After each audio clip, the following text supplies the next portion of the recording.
अल्हम्दुलिल्लाहि रब्बिल आलमीन वस्सलातु वस्सलामु अला सय्यिदिल मुरसलीन अम्मा बाद फ़ाऊज़ु बिल्लाहि मिनश शैतानिर रजीम बिस्मिल्लाहिर रहमानिर रहीम। अस्सलामु अलैकुम व रहमतुल्लाहि व बरकातुहू। उम्मीद करता हूँ आप सब खैरियत से होंगे। अल्लाह ताला हम सबके हाल पे रहम फरमाए, आमीन। आप देख रहे हैं वसीम कादरी चैनल। मैं सूफ़ी मोहम्मद वसीम कादरी आपकी खिदमत में हाज़िर हूँ। नाजरीन, आज मैं एक ऐसा मुजर्रब और आजमूदा नुस्खा लेके हाज़िर हुआ हूँ जो मेरे भाई, जो मेरी बहनें मुश्किलात में हैं, बहुत ज़्यादा उनके ऊपर मुसीबतें आन पड़ी हैं और बहुत ज़्यादा तकलीफ़ें आन पड़ी हैं और कोई ऐसा रास्ता नज़र नहीं आ रहा, कोई सबब पैदा नहीं हो रहा। इंशाल्लाह ये वजीफ़ा करने से जो आपकी मुश्किलात हैं वो टल जाएंगी और आसानियों में बदल जाएंगी इंशाल्लाह।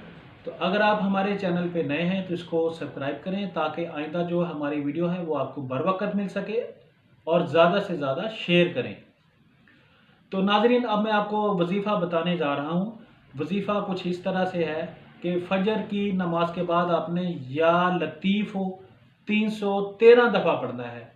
अव्वल आखिर आपने 21 मरतबा दुरूद इब्राहीम पढ़ना है और जोहर की नमाज के बाद आपने या वहाबू 313 दफ़ा पढ़ना है। अव्वल आखिर 21 मरतबा आपने दुरूद इब्राहीम पढ़ना है। असर की नमाज के बाद आपने या बासितु 313 दफ़ा पढ़ना है। अव्वल आखिर आपने 21 दफ़ा दुरूद इब्राहीम पढ़ना है। और मगरिब की नमाज के बाद आपने या फत्ताहू 313 दफ़ा पढ़ना है। अव्वल आखिर 21 दफ़ा दुरूद इब्राहीम पढ़ना है।